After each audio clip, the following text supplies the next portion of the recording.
हादसे का जिम्मेदार कौन, कसूरवार कौन, रेल हादसे का असली विलेन कौन, यही सबसे बड़ा सवाल। ओडिशा के बालासोर में हुए रेल हादसे को 42 घंटे बीत चुके हैं। हादसे में 288 लोगों की मौत हुई, घायलों की तादाद बढ़कर 91 पहुंच गई है। रात भर में पटरियों पर पसरा मलबा हटा लिया गया, लेकिन जख्म, दर्द, चीख पुकार, चीत्कार अब भी हैं, बरसों रहेंगे।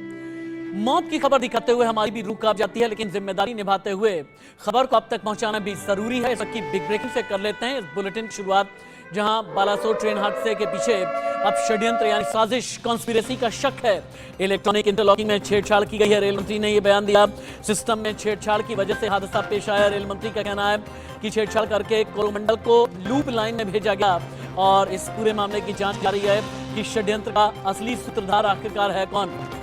बालासोर ट्रेन हादसे के बाद मनोहर केसरी की रिपोर्ट आप देखें कि कैसे पूरा इलाका सिहर गया है। लोग अभी रो रहे हैं, चीख रहे हैं, अपनों की तलाश में हैं। ग्राउंड जीरो से मनोहर लाइन। 40 घंटे बीत चुके हैं और इंडिया न्यूज़ ग्राउंड जीरो पर पहुंचा हुआ है और पूरा अपने आईटीवी नेटवर्क के दर्शकों को दिखा रहा है कि ये वही पटरी है जहां सदी का सबसे बड़ा रेल हादसा हुआ है। और यहां आप देखिए 1500 से ज़्यादा रेल कर्मी रिस्टोर का काम कर रहे हैं, लगातार पटरियां बिछाई जा रही है। देखिए, मैं आपको एक एक चीज़ समझाने की कोशिश करता हूँ। ये यहाँ पर मालगाड़ी थी और ये मालगाड़ी जो है सो यहाँ पर लूप लाइन पे खड़ी थी और इधर से मेरे राइट हैंड से हावड़ा एक्सप्रेस जो कोरोमंडल एक्सप्रेस है वो आ रही थी और सीधे जाकर के लूप लाइन में खड़ी मालगाड़ी को टकरा गई और जबरदस्त टक्कर हुआ। उसके कुछ ही मिनट के बाद, 15 मिनट के बाद करीब यहाँ पर जो है सो बेंगलुरु हावड़ा ट्रेन इस साइड से आ रही थी और सीधे जो कोरोमंडल एक्सप्रेस की बोगियाँ थी इस पटरी पर बिछ गई थी और उसको टक्कर मारी और कुल मिलाकर के 21 कोचेज जो है जबरदस्त क्षतिग्रस्त हो गए।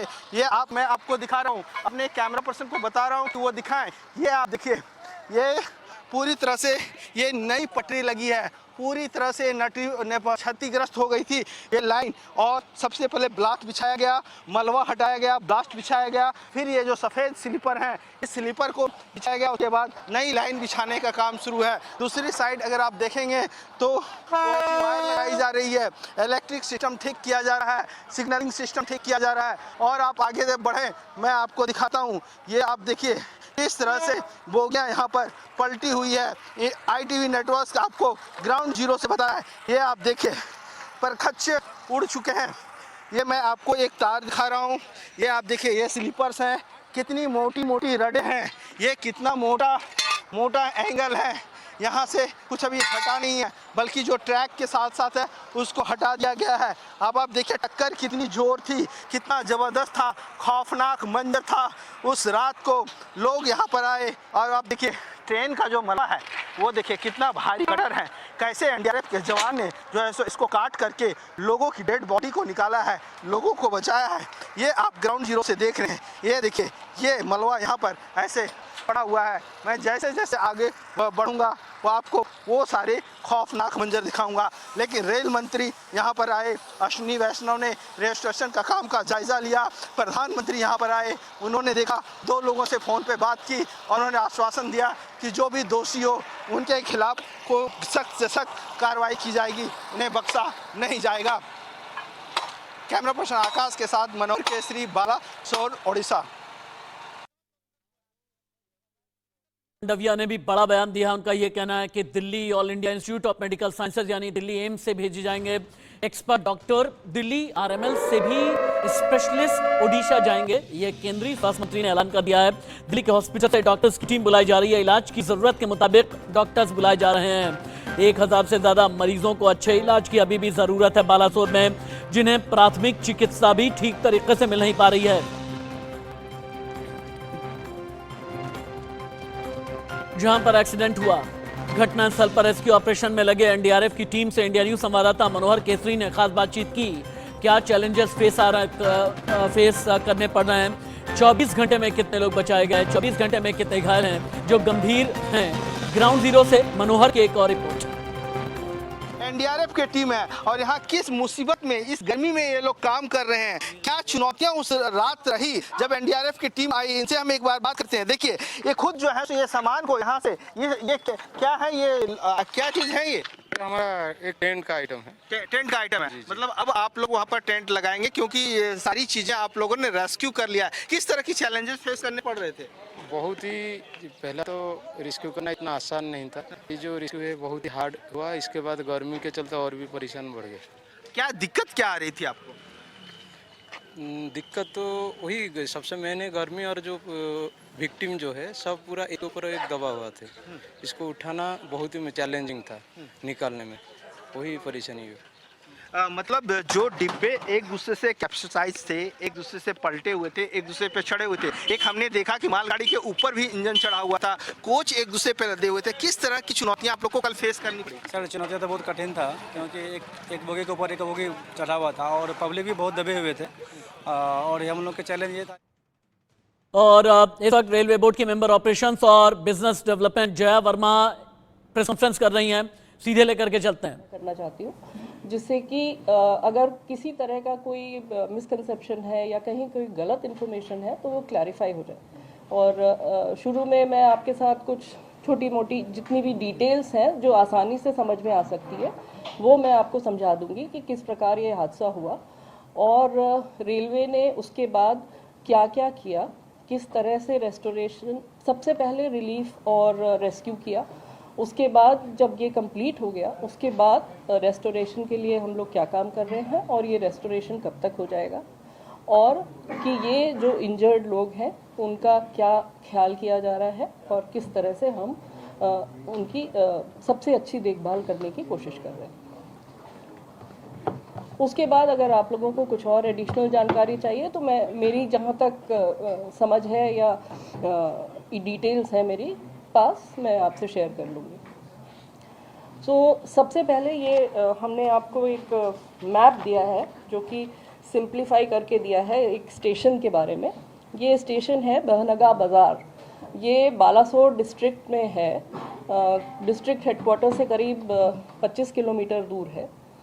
ये 2 तारीख की दुर्घटना है जब तकरीबन शाम के 6:55 पे कोरोमंडल एक्सप्रेस जो इस स्टेशन पे चल आ रही थी वो दुर्घटनाग्रस्त हुई, और उसकी दुर्घटना की वजह से जो और गाड़ियां उस स्टेशन से या तो निकल रही थी या उस पर खड़ी हुई थी उनको भी इसकी चपेट में आ गई वो।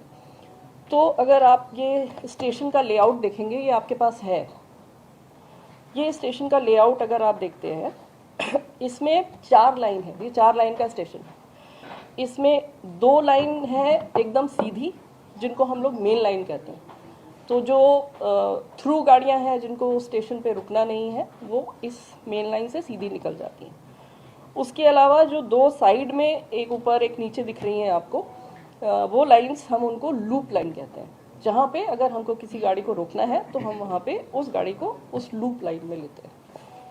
तो यहाँ पे उस समय 2 मेल एक्सप्रेस गाड़ियों को पास होना था अलग अलग डायरेक्शन में। एक गाड़ी आ रही थी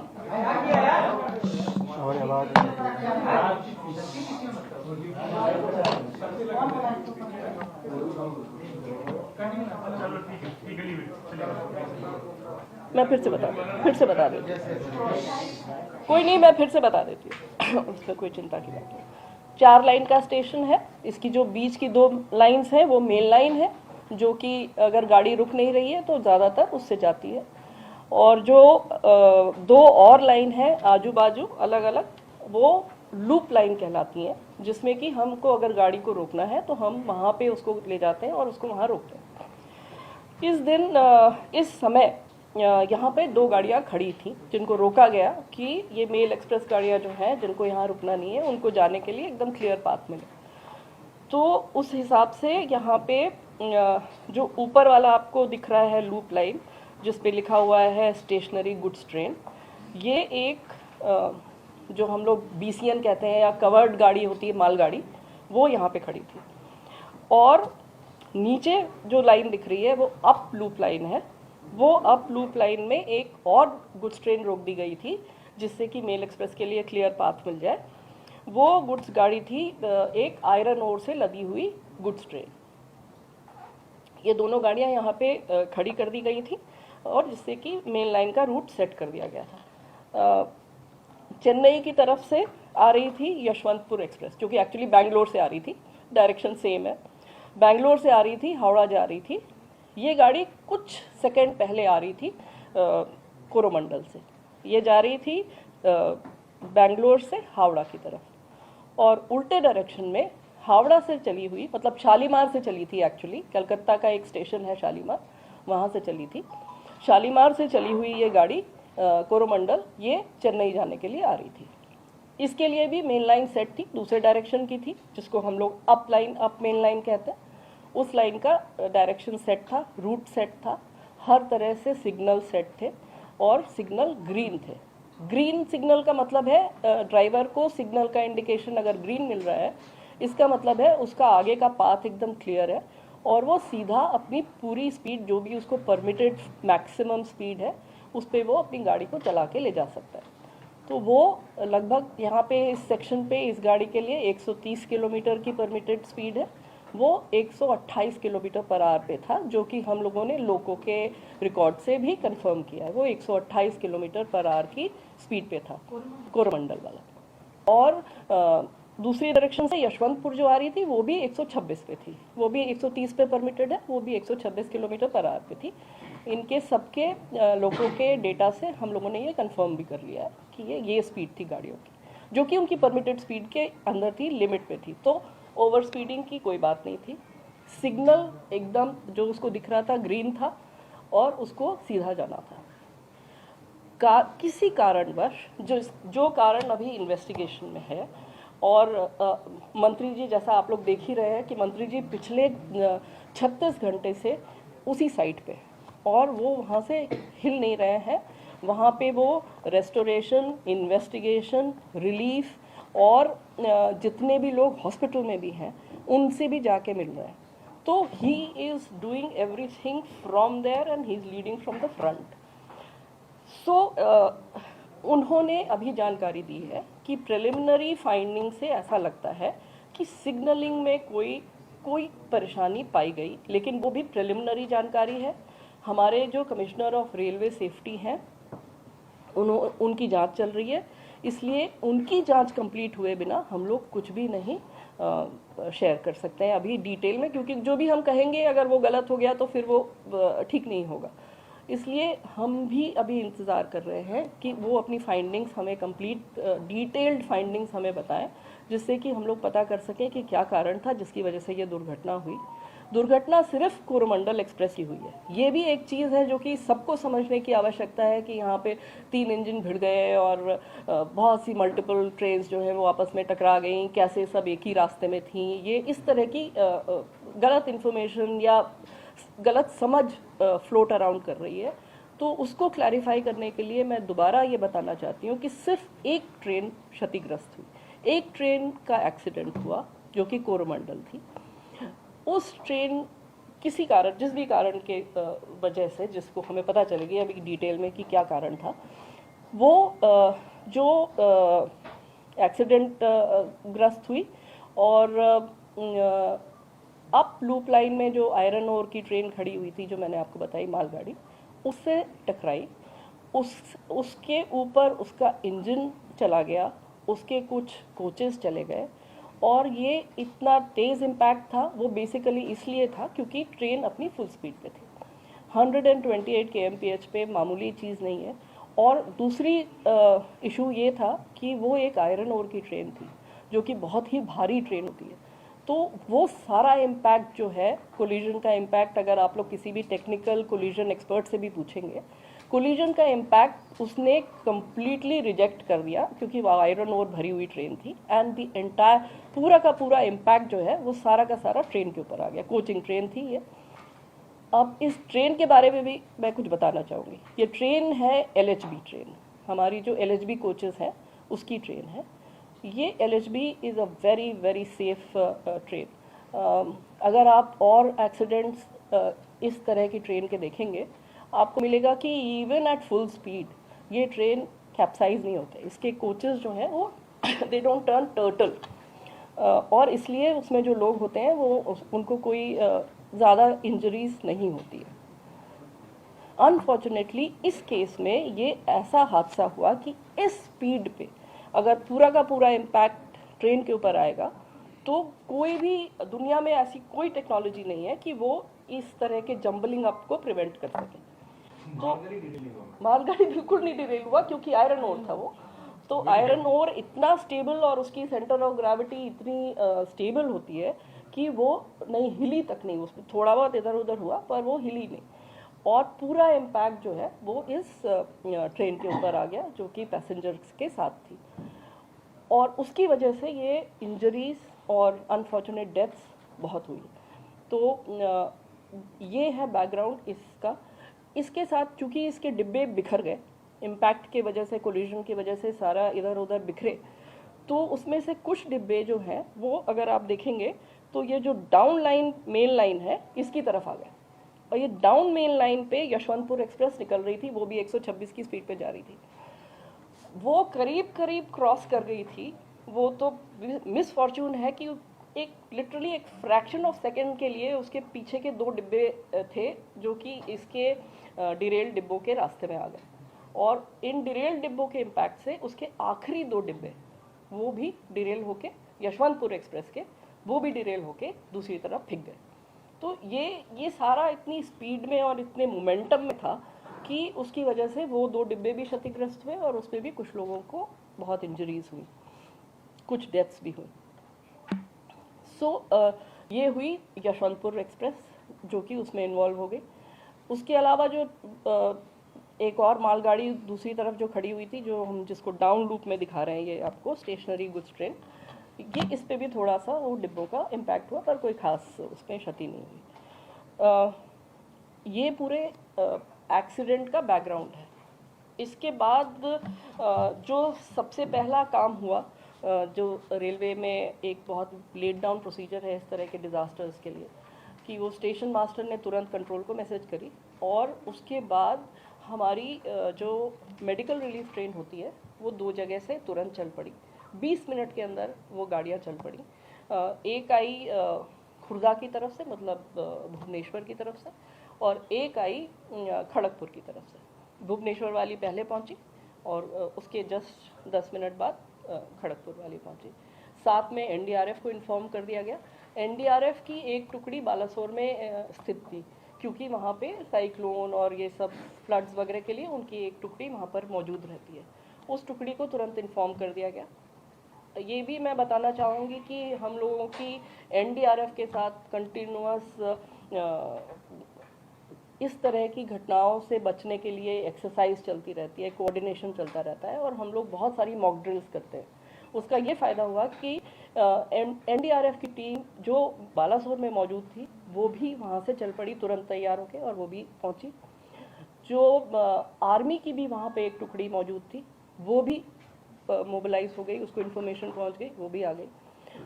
जो स्टेट एडमिनिस्ट्रेशन था, जो स्टेट डिज़ास्टर रिलीफ थी, जो district manager DM and his team and the SP and the local administration, everybody responded. Locals जो वहाँ पे थे वो तो खैर they are the first responders, वो सारे locals आ गए and immediately जितने लोगों को वहाँ से निकाला जा सकता था, उनको वहाँ से नज़दीक के अस्पताल ले जाया जा सकता था, उसके लिए जो भी कार्रवाई करनी थी वो लोगों ने शुरू कर दी।